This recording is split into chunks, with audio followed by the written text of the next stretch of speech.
Mamahala sa Bangsamoro. Pinamunuan ng delegasyon ni na Director Fauzia Ramancap Abdullah ng Operations Management Services at Acting BLGA Director Muhammad Farsi Abutasil kasama mga opisyal at kawani mula sa MILG at mga kinatawan ng Mindanao State University. Sa loob ng 4 na araw, nagsagawa ang grupo ng mga pagbisita at talakayan sa Development Academy of the Philippines, UP National College of Public Administration and Governance at Ateneo School of Government upang mapag-aralan ang mga modelo ng public sector training, governance frameworks at mga estratehiya sa institusyonal na pagpapanatili. Nakipag-ugnayan din ang delegasyon sa Pasig City Local Government Unit at kay Mayor Victor Ma Regis Soto upang matutunan ang mga inobasyon at mabubuting practice sa lokal na pamamahala. Sa mga reflection at planning sessions, binigyang diin ang pangangailangang palakasin ang planning at monitoring systems, malinaw na pagtukoy sa mga hamong institusyonal at pagpapatibay ng pakikipag-ugnayan sa akademya at development partners. Tinalakay rin ang resource mobilization at ang pagpapanday ng institutional identity na nakaugat sa moral governance bilang gabay sa mga susunod na programa ng BLGA. Sa suporta ng The Asia Foundation at Galing Puok Foundation, matagumpay na naisakatuparan ang aktibidad. Sa pagtatapos, naglatag ang BLGA ng mga konkretong susunod na hakbang upang maisalin ang mga natutunan tungo sa reforma at mas matatag na pagpapatupad ng mga programa nito. MILG pinangunahan ang soft launch ng #Digital Bangsamoro Center sa Parang sa ilalim ng LIPS. Formal nang inilunsad ng ang Digital Bangsamoro Center at ang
Bangsamoro Barangay Development Planning at Community Investment Programming Workshop isinagawa sa Davao City.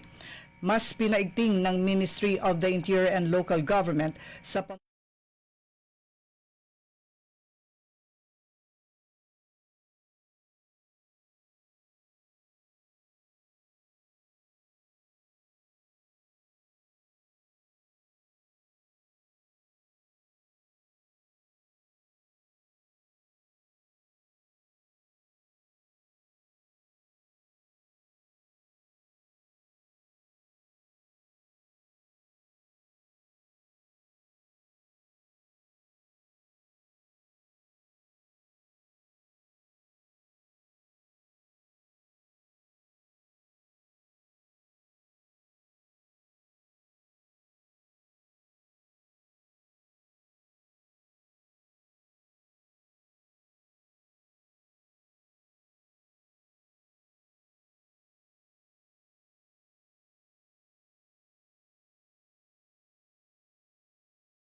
Promotion o CSPP, Women Peace and Security o WPS at Moral Governance bilang mga mahalagang prinsipyong dapat isaalang-alang sa bawat plano. Layunin itong matiyak na ang mga proyekto sa barangay ay hindi lamang pangkaunlaran kundi nakatuon din sa kapayapaan, pagkakapantay-pantay at mabuting pamamahala.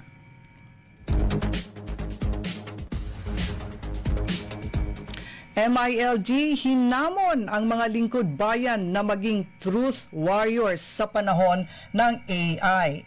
Sa gitna ng mabilis na pag-usad ng teknolohiya, hinikayat ang mga kawani ng Ministry of the Interior and Local Government na maging truth warriors. Ito ay mga tagapagtanggol ng katotohanan na bihasa sa digital tools ngunit matatag pa rin sa moral na pamantayan. Ito ang sentrong mensahe ng Digital Literacy Training with AI Towards Moral Governance na nagtapos noong February 14. Tinalakay ng Bangsamoro Information Office at IT staff ng MILG ang dalawang mukha ng artificial intelligence. Maaaring maging sandata para sa kapayapaan, ngunit maaari ring magasik ng disinformation na sumisira sa tiwala at pagkakaisa. Ayon kay Kasan Usup Jr. ng MILG-ICD, moral governance ay hindi lang sa pondo, kundi sa paghawak ng impormasyon. Bawat verify na balita o ng balita bago ibahagi ay hakbang tungo sa kapayapaan. Dagdag pa ng mga resource speakers, ang tunay na kalaban ay disinformation, pekeng balitang sinadyang magdulot ng kalituhan at pagkakawatak-watak. Kaya't panawagan nila maging kritikal, maging responsable at piliin ang katotohanan.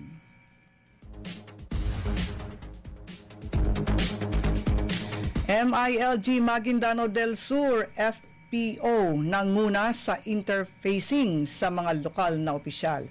Pinangunahan ng Ministry of the Interior and Local Government Maguindano del Sur Provincial Field Office ang dalawang batch ng interfacing with local functionaries noong February 11 at hanggang February 13, 2026. Katuwang ang Provincial Local Government Unit at mga ahensya ng law enforcement. Isinagawa ang mga pulong sa Datu Salibu, Datu Saudi Ampatuan, Raja Buayan, Mama Sapano at Sharif Saidona Mustafa. Layunin itong suriin ang aktual na kalagayan ng pamamahala sa bawat munisipalidad at talakayin ang mga resulta ng functionality audits ng MILG at DILG. Pinangunahan ang interfacing ni Engineer Amina Dalandag, Provincial Director ng MILG Maguindano del Sur. Kasama niya ang mga kinatawan ng pamahalaang panlalawigan at mga pangunahing law enforcement agencies. Ito'y upang tiyakin ang malinaw na koordinasyon at agarang pagtugon sa mga natukoy na isyu. Sa talakayan, tinalakay ang mga usapin sa peace and order, kampanya kontra illegal na droga, disaster preparedness at iba pang pangunahing serbisyo ng LGU. Naglatag naman ang MILG at mga partner agency ng konkretong rekomendasyon at technical na gabay. Ito'y upang maitama ang mga kakulangan at mapataas ang antas ng compliance ng bawat bayan.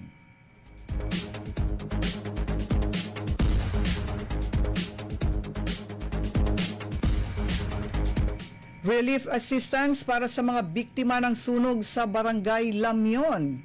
Noong February 17, 2026, sa direktiba ni Interim Chief Minister at concurrent MILG Minister Abdul Rauf Makakua, ipinadala ng Bangsamoro Ready sa pangangasiwa ni Director Muhammad Farsi Abu Tasil ang unang bugso ng relief assistance para sa mga pamilyang naapektuhan ng sunog sa Barangay Lamyon, Bonggao, Tawi-Tawi. Kabuang 5,000 sako ng tig 10 kilong bigas at 177 kahon ng delatang pagkain ang inilaan para sa mga apektadong pamilya. Dumating ang unang 2,500 o 2,500 na sako ng bigas at 177 kahon ng delata mula sa Zamboanga City sa pamamagitan ng commercial sea vessel, habang inaasang susunod ang natitirang 2,500 na sako sa patuloy na koordinasyon sa lokal na pamahalaan. Ang distribusyon ng mga ayuda ay sinagawa kahapon, February 19, 2026 sa pangungunan ng Pamahalang Bayan ng Bonggao. Katuwang ang iba't ibang ahensya ng pamahalaan at mga voluntaryo upang matiyak ang maayos, sistematiko at patas na pamamahagi ng mga supply. Sa opisyal na pahayag, binigyang din ni Chief Minister Abdul Rauf Makakua ang patuloy na pangako ng pamahalaang Bangsamoro na suportahan ang mga apektadong pamilya at paigtingin ang disaster resiliency ng rehiyon. Ito'y upang matiyak ang agarang pagbangon ng mga komunidad mula sa sakuna.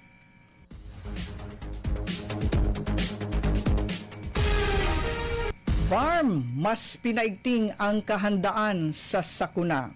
Isinagawa ng Bangsamoro Ready katuwang ang World Food Program ang 5 araw na workshop sa Metro Manila nitong February 9 hanggang February 13, 2026. Layunin nitong palakasin ang emergency preparedness ng rehiyon gamit ang EPCI o FC tool sa ilalim ng PREP project.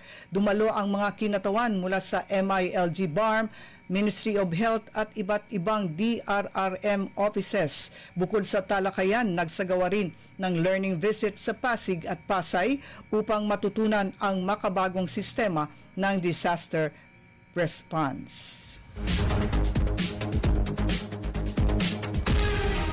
At yan po ang balitang Sindaw Bangsamoro.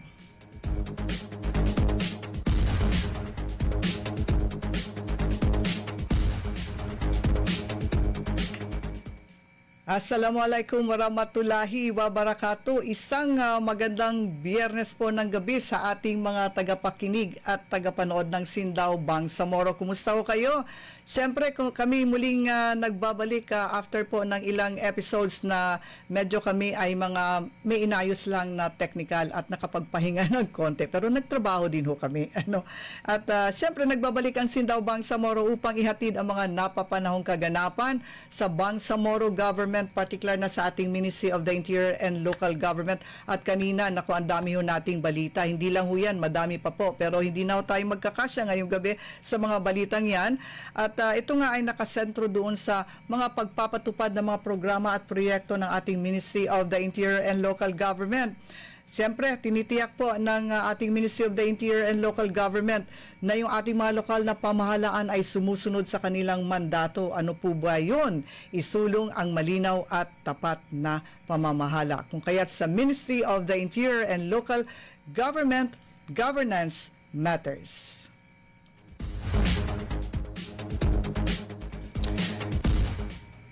Tuloy ho tayo sa ating programa. Napapakinggan, napapanood ho tayo via DXMS AM at DXOL FM Cotabato. Siyempre sa Facebook live streaming at sa radyo din po. Radyo Suara Tawi-Tawi, 99.1 Sunlight FM, NDBC Holo, NDBC Lebak at NDBC UP sa Maguindanao del Norte. Puro yan live streaming. Ngayon ho, dumako na tayo sa ating mahalagang kwentuhan at hatid kaalaman. Tampok po sa ating episode ngayong gabi ang patuloy na pagpapatibay ng mga pamahalang lokal sa pamamagitan ng pagtalakay at pagbibigay po ng impormasyon patungkol sa mahalagang bahagi ng Rules of Court at Declaration of Policy ng ating Bangsamoro Government na nakapaloob po ito sa implementing rules and regulations ng Bangsamoro Local Government Code o Governance Code. Kung maalala niyo po, last year, talaga the whole year ay tinalakay ho natin yung nilalaman ng ating Bangsamoro Local Government Code o Local Governance Code. Napakadami ho yun at nagpapasalamat tayo kay Bangsamoro Director General Engineer Khalid Dumagay dahil walang humpay po yung ating hatid informasyon at kasama ho natin bilang resource speaker dyan si DG Engineer Khalid Dumagay. Pero ngayong gabi ho, layunin natin na mapaunlad ang antas ng pamamahala at serbisyong pampubliko alinsunod po sa mga prinsipyo ng mahusay, itong matapat at makataong pamahalaan. Ngayong gabi ho, kami ay nagagalak at makakasama naman ho natin muli ang gwapong-gwapo ho kami sa kanya at batang-bata pa. Nasa linya ho via Zoom, makakapanayam natin si BLGA Director at siya rin hong Bangsamoro Ready Head Muhammad Farsi Bombet Abu Tasil. Magandang gabi po, Director Bombet. Magandang gabi, Ma'am Irene, at sa ating mga tagapakinig dito sa Sindao, Bangsamoro. Yes, sige po. Ramadan Mubarak sa ating lahat. Yes, Ramadan Mubarak po at sa lahat po ng ating mga kabangsamoro. Hindi lamang dito sa atin, sa Bangsamoro region. In fact, Luzon, Visayas at iba pang panig ng mundo kung saan meron ng Bangsamoro. Ayan, Director Bombet, nabanggit ko na kanina, pag-uusapan natin, preliminaries lang po ito doon sa implementing rules and regulations ng Bangsamoro Local Government Code. Una ho dito sa gusto nating itanong sa inyo at makabigay kayo ng konting impormasyon tungkol dito sa Article 1. Ano po ba yung Rules of Court? Bakit mahalaga po ito, Director Bombet? Article 1 is yung official title nung IRR ng ating Bangsamoro Local Governance Code. Okay. So, kaya siya tinatawag na parang Rules of Court kasi dito nag-start yung paano mo interpret yung mga provisions ng ating Bangsamoro Local Government Code. Okay. So, importante na merong mga parts na dapat alamin muna nung nag-i-implement nitong mga batas natin. Especially din kasama natin yung ating mga local government units, Director Bombet. Ngayon, doon po sa saklaw, o yung scope ng application nitong IRR natin, kasama na dito yung sa rules of court nito. Kanino po dapat o kanino ho angkop itong o saklaw nitong ating IRR po? Saklaw po lahat ito yung ating mga local government units, saka ang ating mga farm government officials and officers po. So hindi ho walang excuse po na hindi din nila alam kung ano yung nilalaman po nito, Director Bombet. Opo. Oo. Kasama na rin dito yung mga barangays, saka yung mga national government agencies pagdating sa implementation ng Bangsamoro Local Government Code. Ang tanong ko, Director Bombet, syempre barangays natin, LGUs natin, bakit ho mahalaga na kasama din yung ating mga national agencies? Well, may mga programa din, Ma'am Irene, na in-implement ang ating mga national government agencies. So, kailangan mag-refer sila sa ating IRR as well as sa ating particularly sa ating Bangsamoro Local Governance Code. At the same time, mag-refer sa ating internal rules o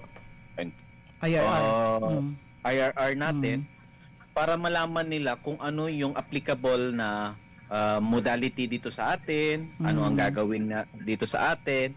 So, may mga ganun po, Ma'am Irene. Okay, sige. Hold your line, Director Bombet. Kami ay magkakaroon lang ng isang paalala muna. Tuloy-tuloy. Opo.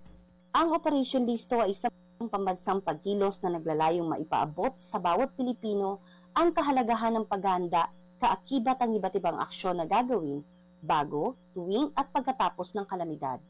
Naglalayon din itong paigtingin ang kapasidad ng lokal na pamahalaan sa pagtugon sa kalamidad. Narito ang 4 na pangunahing aksyon ng Operation Listo sa paghanda sa kalamidad. Una, pagbubuo ng mga strukturang pambarangay tulad ng Barangay DRRM Committee at mga sistema tuwing may kalamidad gaya ng maagang babala. Pangalawa, pagpapatibay ng mga polisiya at plano bilang paghahanda sa kalamidad. Pangatlo, paglilinang sa kaalaman o kasanayan ng binuong struktura at organisasyong kaugnay ng DRRM. Pang-apat, paghahanda ng mga angkop na kagamitang kinakailangan bago, tuwing may kalamidad at pagkatapos nito. Ang impormasyong ito ay hatid sa inyo ng Bangsamoro Rapid Emergency Action and Disaster Incidents ng Ministry of the Interior and Local Government ng Bangsamoro Autonomous Region in Muslim Mindanao. Ayan. Tuloy-tuloy ho tayo. Kasama pa rin ho natin si BLGA Director at Bangsamoro Ready Head Muhammad Farsi, Bombet Abutasil. At kanina, Operation Listo, dapat listo ho tayo. Isang paalala yan mula sa Bangsamoro Ready or BARM Ready. Sa pagkakataong ito, Director Bombet, ating tatalakayin naman yung Article 3 ng IRR ng Bangsamoro Local Governance Code. Declaration of Policy o pagpapahayag ng patakaran. Ano po ba ang pangunahing direksyon ng mga patakarang ito ng ating Bangsamoro Government sa ilalim ng artikulong ito?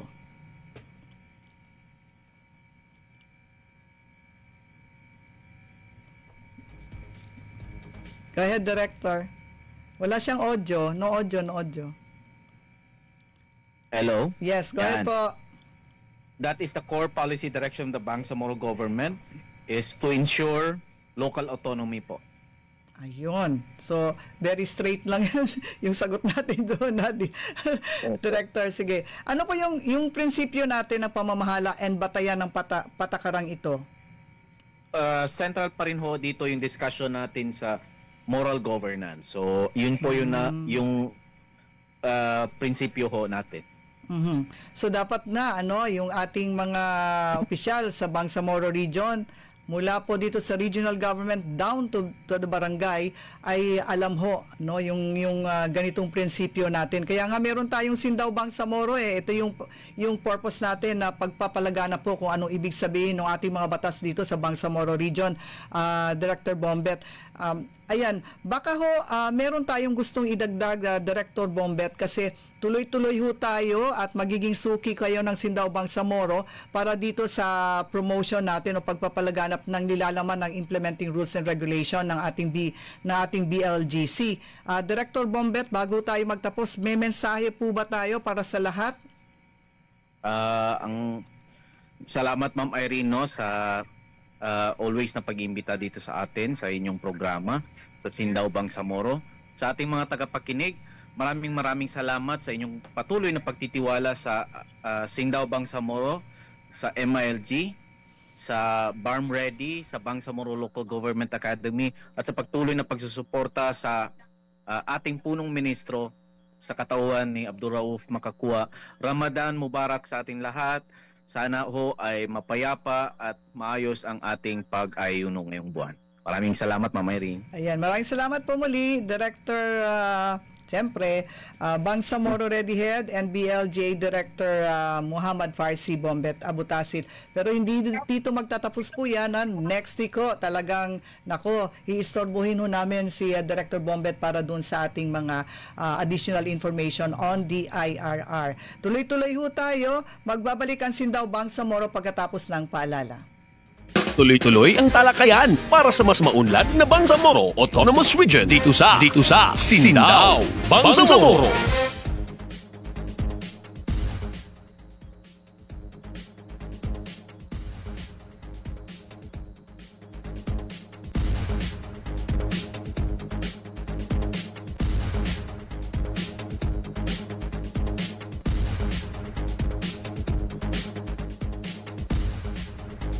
Kapag may mga banta ng panganib, kailangan lumikas papunta sa higit na ligtas. Bilang paghahanda sa mga ganitong pagkakataon, mahalaga na may go bag na dadalhin ng pamilya. Narito ang mga nilalaman ng go bag. Mahahalagang dokumento sa silyadong lalagyan, flashlight, kandila, posporo at silbato, radyo na may bago at ekstrang baterya, first aid kit kasama ang panlunas sa lagnat, LBM, sugat at iba pa at mga gamot na regular na iniinom ng kapamilya. Pera at mga barya, mga gamit para sa pangangailangan ng mga sanggol, bata, matatanda at may kapansanan. Pagkain na madaling ihanda na di na kailangan lutuin at sapat para sa 3 araw. Inuming tubig sa saradong lalagyan at sapat para sa 3 araw. Telepono, power bank at charger. Damit, kapote, bota at mga sanitary supplies. Sleeping bag o banig at mga kumot. Lubid, lumang dyaryo at matitibay na lalagyan. Ang impormasyong ito ay hatid sa inyo ng Bangsamoro Rapid Emergency Action on Disaster Incidents ng Ministry of the Interior and Local Government ng Bangsamoro Autonomous Region in Muslim Mindanao.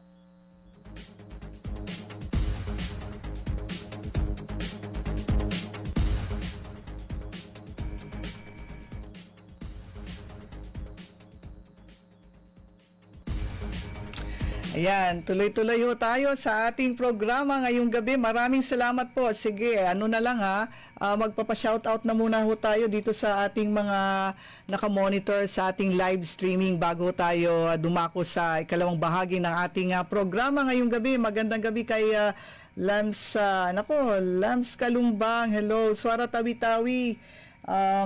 And then, Aksi Manalundong. Good evening po. Wala daw audio kanina ho yun. Ayan. And then Trix Angkula Brooks ng Tawi-Tawi, Ramadan Mubarak dyan sa ating mga kaibigan sa Bonggao, Tawi-Tawi. Kay Aminola Mangundaya Mapupuno, nako, barangay captain po ito. Magandang gabi po sa Balindong, Lanao del Sur.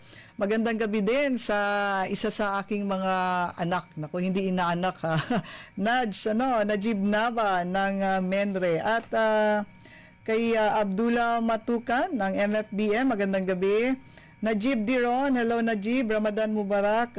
Ayan. And then, sino pa ba? Ang dami ha, Faidar. APD ng Tawi-Tawi, MILG. Faidar Ismail, kumusta kayo dyan? Mga taga MILG, Provincial Office ng MILG sa Tawi-Tawi. At magandang gabi din kay Ate Hadja Helen Ahmad. Ayun. So, okay na ba tayo sa technical side? Ito po dumako na tayo sa ating ikalawang bahagi ng programa, inyong matutunghayan, yung atin pong panayam.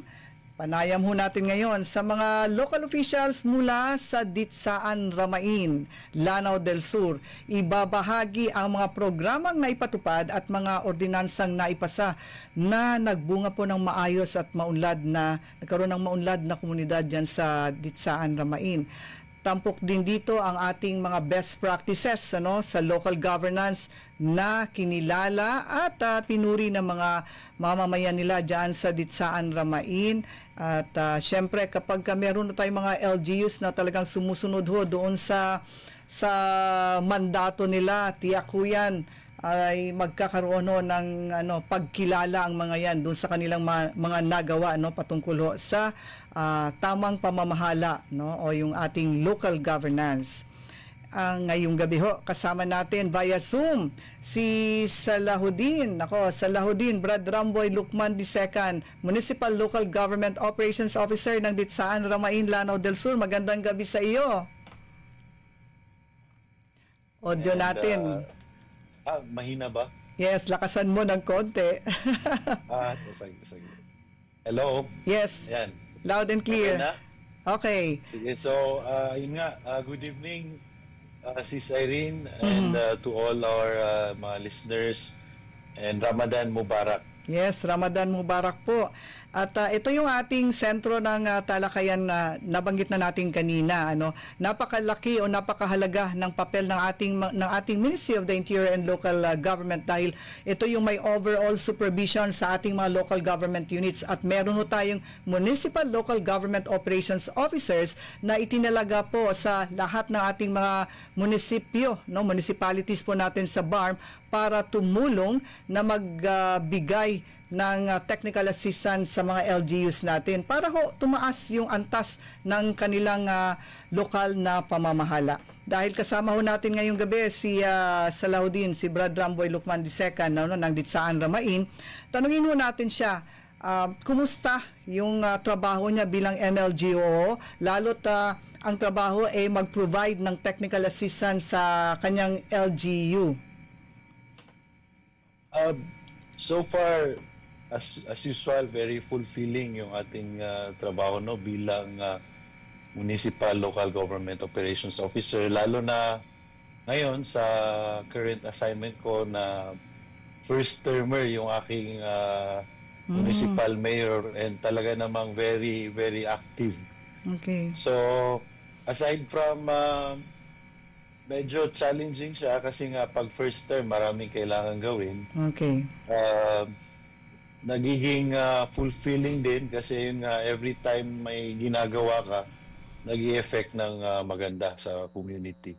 Although, medyo indirectly kasi ang mga clients natin, yung mga decision makers, punong barangays, pero mafe-feel mo na every time may gagawin kang bago, gagawin kang magandang programa is reflective, nagiging reflective sa mga barangays, lalo na sa mga barangays. Yes, at reflective sa ating mga MLGOs kung hindi maganda yung epekto, no? So napakahalaga talaga. Alam naman ho nating well-trained yung ating mga MLGOs, no? Ilang buwan ho yung sinabak sa training ng ating MILG. And syempre, pag technical assistance, nagpo-provide tayo ng mga trainings, no? Capacity development.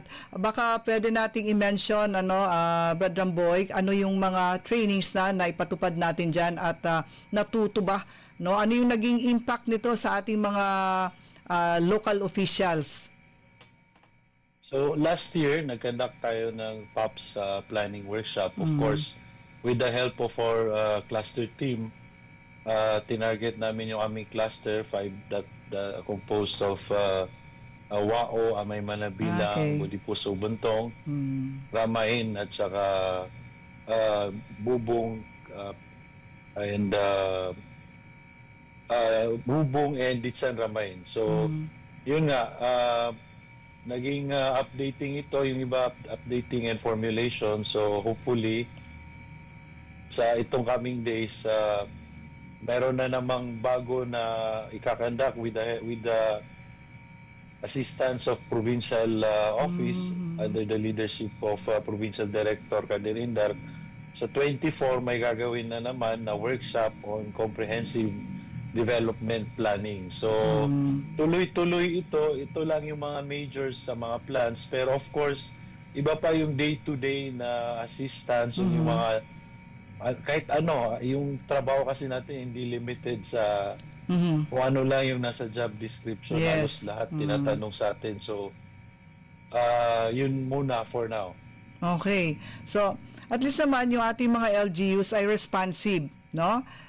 With your experience, kasi alam ko na-assign ka rin sa Marantaw, ano? And then ito naman ngayon dito sa Ramain. With your experience, responsive yung ating mga LGUs when it comes to, ayan, may training tayo at ano ang mga pwede nilang may offer din for the MILG na para, sige, ano tayo ang tawag nito, give and take tayo. Nagbigay tayo ng technical assistance. Ano yung pwede nilang ibalik for MILG when it comes to local governance? Parang ganon.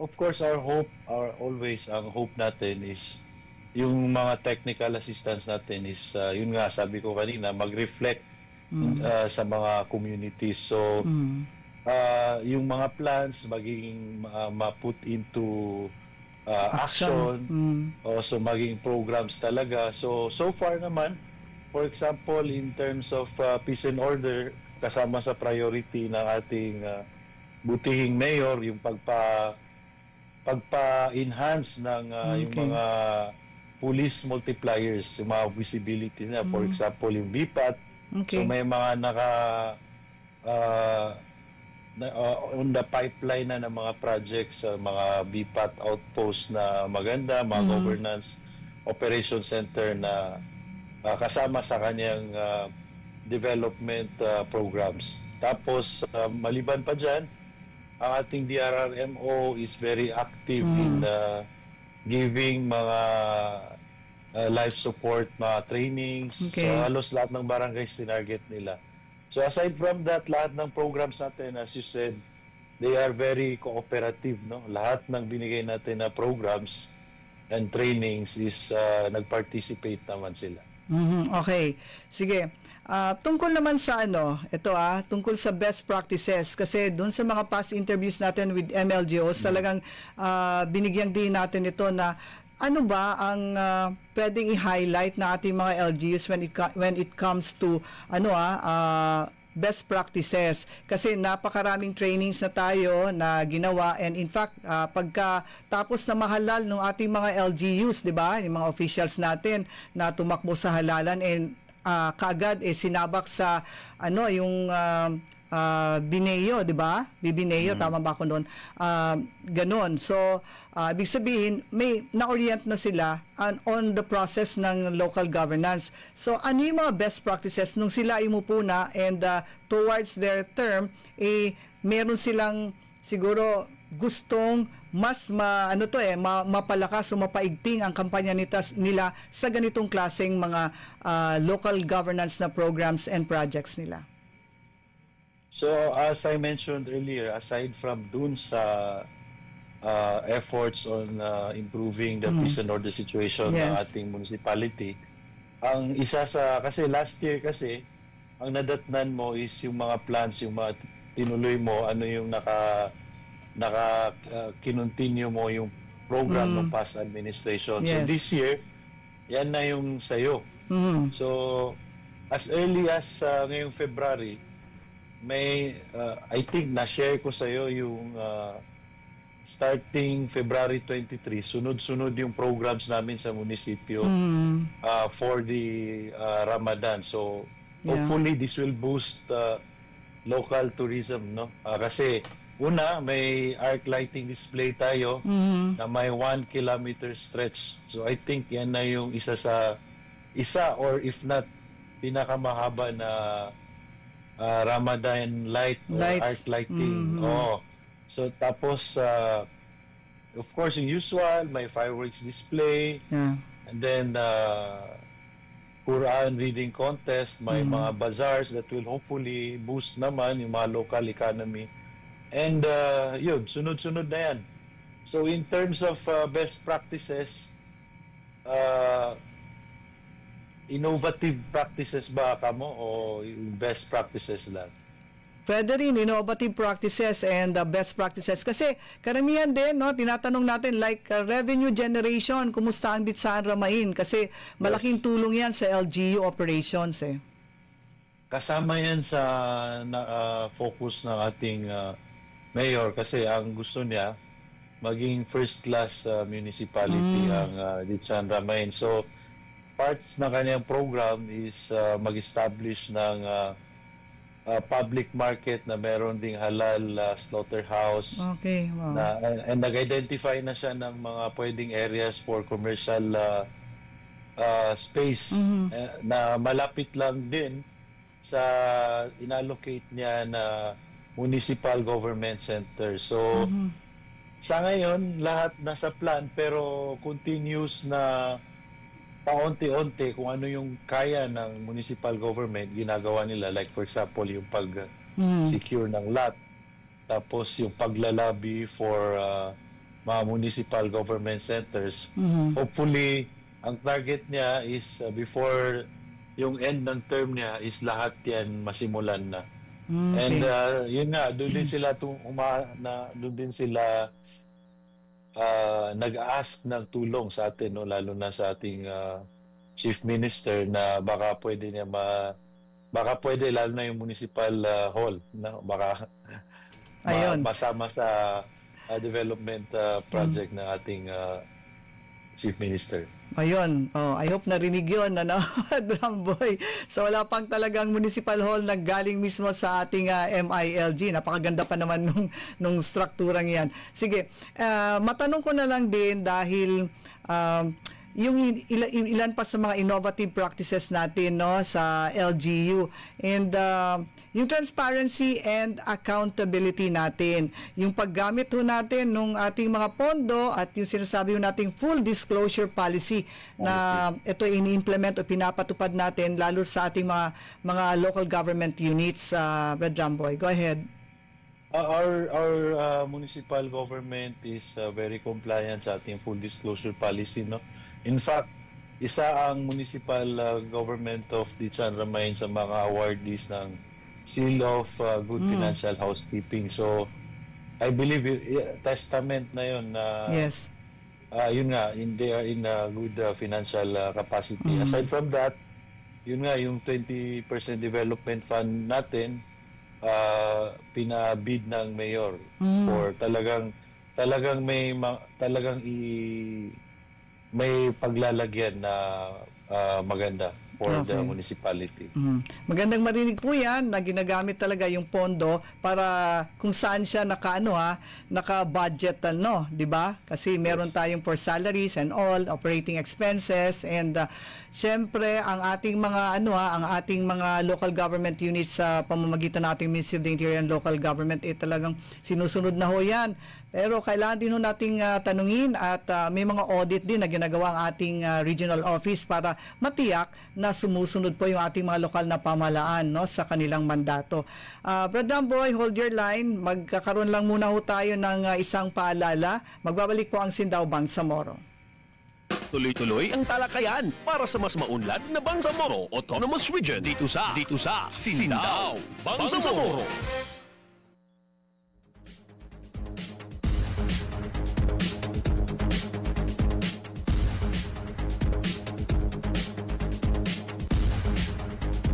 Ang Operation Listo ay isang pambansang pagkilos na naglalayong maipaabot sa bawat Pilipino ang kahalagahan ng paghahanda, kaakibat ang iba't ibang aksyon na gagawin bago, tuwing at pagkatapos ng kalamidad.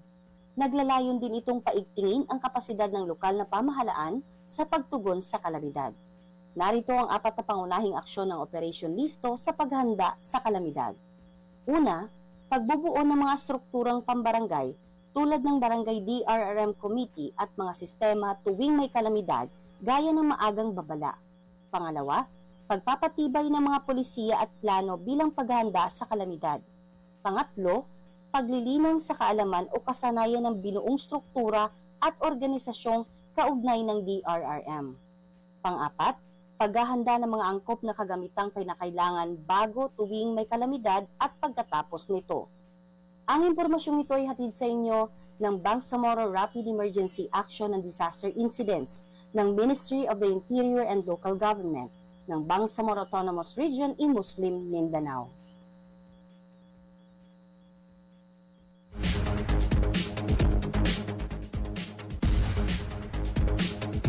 Kapag may mga banta ng panganib, kailangan lumikas papunta sa higit na ligtas.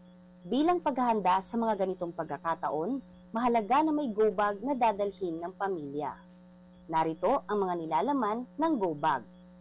Mahahalagang dokumento sa silyadong lalagyan, flashlight, kandila, posporo at silbato, radyo na may bago at ekstrang baterya, first aid kit kasama ang panlunas sa lagnat, LBM, sugat at iba pa, at mga gamot na regular na iniinom ng kapamilya.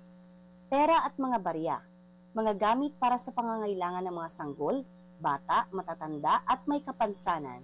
Pagkain na madaling ihanda na di na kailangan lutuin at sapat para sa 3 araw. Inuming tubig sa saradong lalagyan at sapat para sa 3 araw. Telepono, power bank at charger. Damit, kapote, bota at mga sanitary supplies. Sleeping bag o banig at mga kumot. Lubid, lumang dyaryo at matitibay na lalagyan.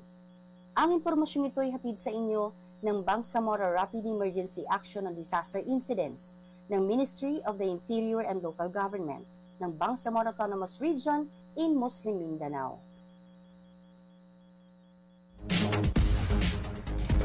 Yan, balik ko tayo sa ating programang Sindaw Bangsamoro. Magandang gabi. Ko, bago tayo, tawag nito, tuloy doon sa ating panayam kay Brad Ramboy Lukmay, ang MLGO ng Ditsan Ramain. May mga nagpapa-shoutout muna kay Mohaines. Nako, let's go Yorme daw. Bakit yun? And kay Sir Teng, Chief Teng Ugukan, and Muhammad Ali Kusain watching from Iligan City. Thank you po dyan sa mga taga Iligan. Ayan, and syempre, Sir June, Sir Kasan Yusuf Jr., and Aksi Manalundong. Yorme na yorme ka ngayon, ha? Sige, tuloy-tuloy tayo. Kasunod nito, mapapakinggan ho natin. Pero bago pala dito sa ating ipaparinig, no, at papapanood nyo na video ng mula sa Ditsan Ramain, meron tayong isang tanong na lang. Ano yung feeling natin na naging MLGO tayo sa tagal din ng panahon? Mahirap ba o sige, Damboy, go ahead. Of course, challenging siya, no? But as you said, no, we are trained for this. So hindi lang yun months, yung training namin umabot ng almost 2 years ata yun kasi naabutan kami ng pandemic. So maraming challenges, but at the same time, as I said, very fulfilling siya. Kaya na-offset yung challenges. So, ang technique lang, of course, is kailangan mo mag-aral from time to time kasi lahat tinatanong sa'yo. Dati, pati nung kakasimula lang ng farm, pati fertilizer, sa amin tinatanong, sabi mo, hindi namin Okay. yan. Sa mapar Pero hindi mo pwedeng sabihin hindi mo alam. Ang pwede mo isagot, pag di mo talaga alam is, sandali, tanong ko muna kay ganito, ganyan. So, yun nga, dapat alam mo lahat. Kung pwede, alam mo lahat. Okay, sige. Sige, hold your line din. Dahil ngayon din po ay kasunod nito, mapapakinggan ho natin si Johaira Bulog. No, siya po yung Sangguniang Bayan Secretary ng Ditsaan Ramain. Nag-request ho tayo dahil ang nasabing bayan ay kilala rin sa kanilang mahusay na pagpapatupad ng ordinansa na nakatulong sa mga mamamayan nito. Pakinggan ho natin muli, no? Ito, narito si Johaira Bulog, Sangguniang Bayan Secretary.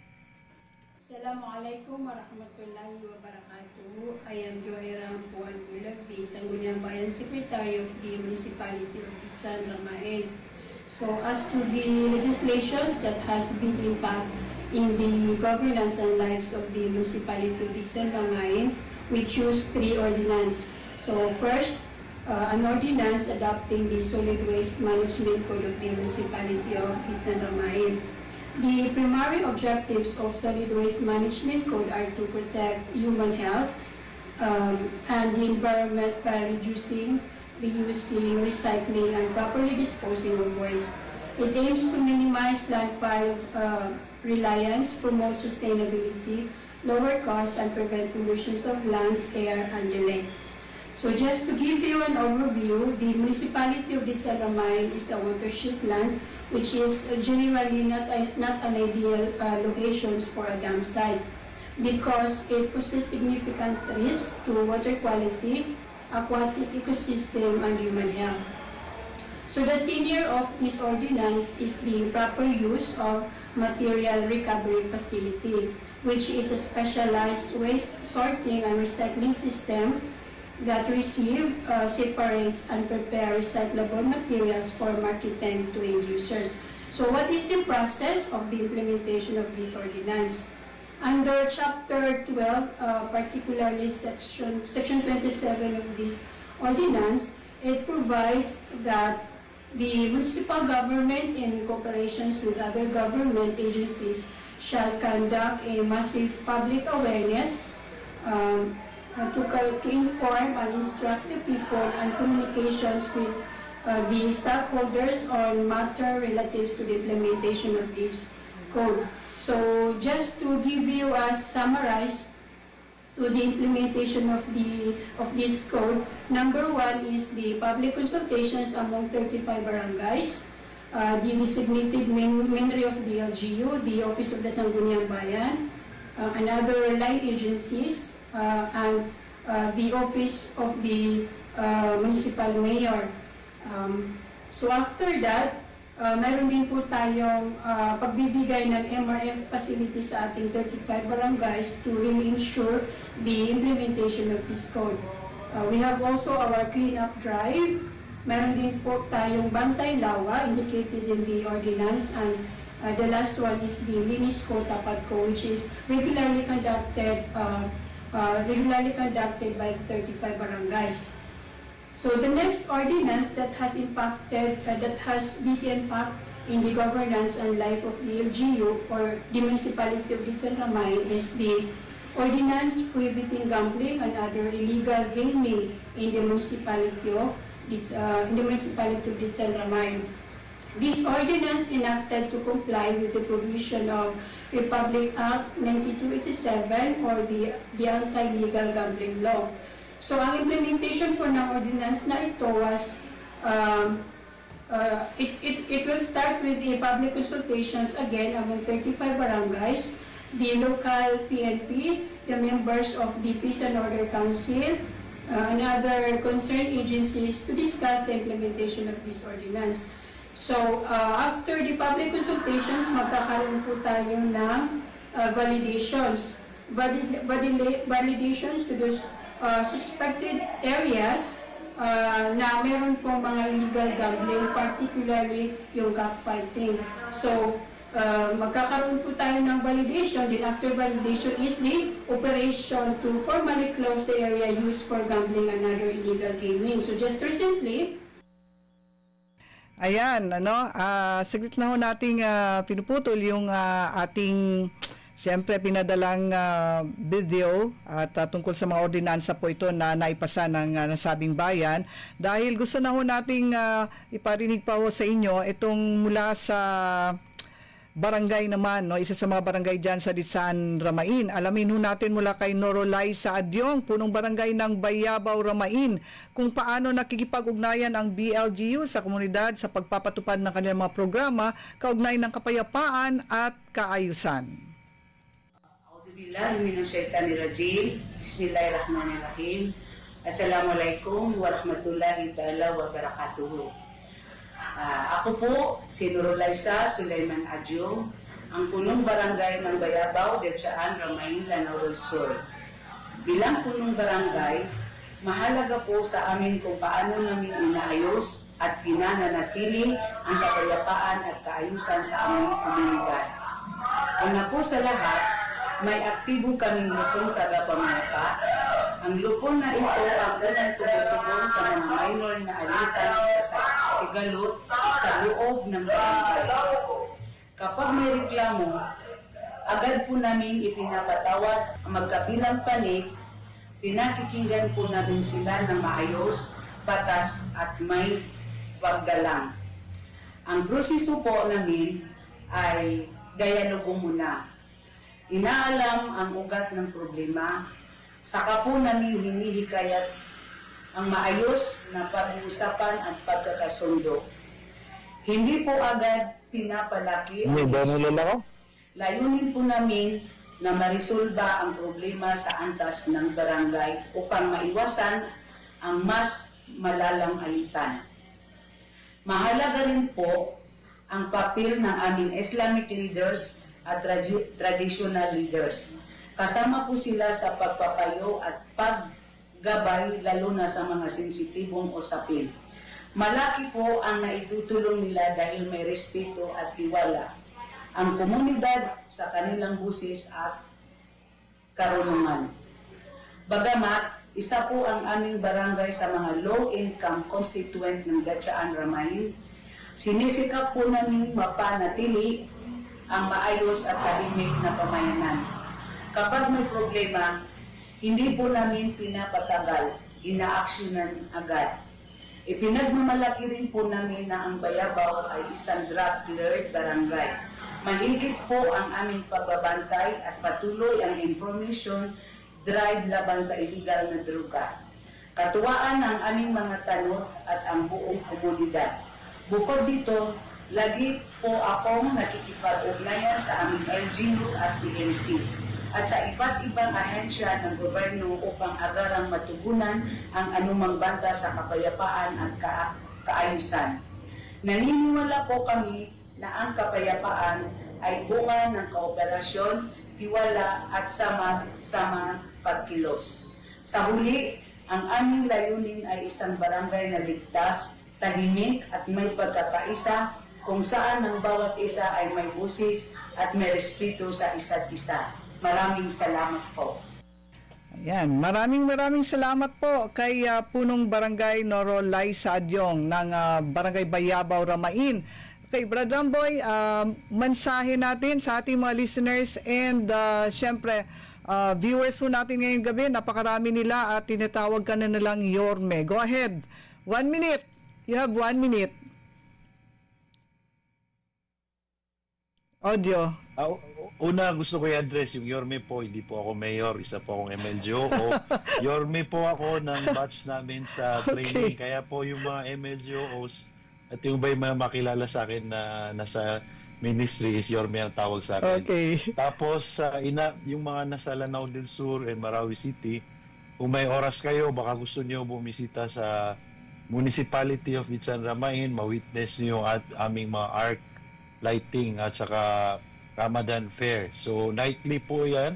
May programa tayo, of course, ng municipal government under the leadership of Mayor Huki Alonto Adjong. So yun nga. And yung mga nakasubaybay na mga batchmates ko, batch Sindaw, yung partner ko sa pickleball, yung kanina si Muhammad Ali Kusain, and lahat-lahat na kayo na makakasama ko sa ministry. So Ramadan Mubarak po sa inyong lahat. Yan, Ramadan Mubarak. Maraming salamat po kay syempre Salahuddin. Ako ito. Kailangan ho nating ma-perfect yung pangalan. Salahuddin Ramboy Lucman II, MLGO ng Ditsaan, Ramain, Lanao del Sur. Maraming salamat at syempre, kumusta ho dyan sa mga taga Lanao del Sur. Tuloy-tuloy pa rin ho tayo. Ngayon, yun pong ating weather advisory. Maaari ho nating tingnan yung Facebook page na ating Bangsamoro Ready o BARM Ready. Meron hong nakapost dyan. At syempre, sa Pag-asa na rin. Ingat-ingat ho tayo dahil dito sa Cotabato City, naku kanina ho, maulan, and kailangan nating may mga panangga tayo kapag lumabas ng bahay. At para ho sa ating hotline numbers for emergencies, reports and information patungkol sa ating current weather condition, contact ho natin ang Bangsamoro Ready ito ho yung ating mga hotline numbers, naka-flash po sa screen.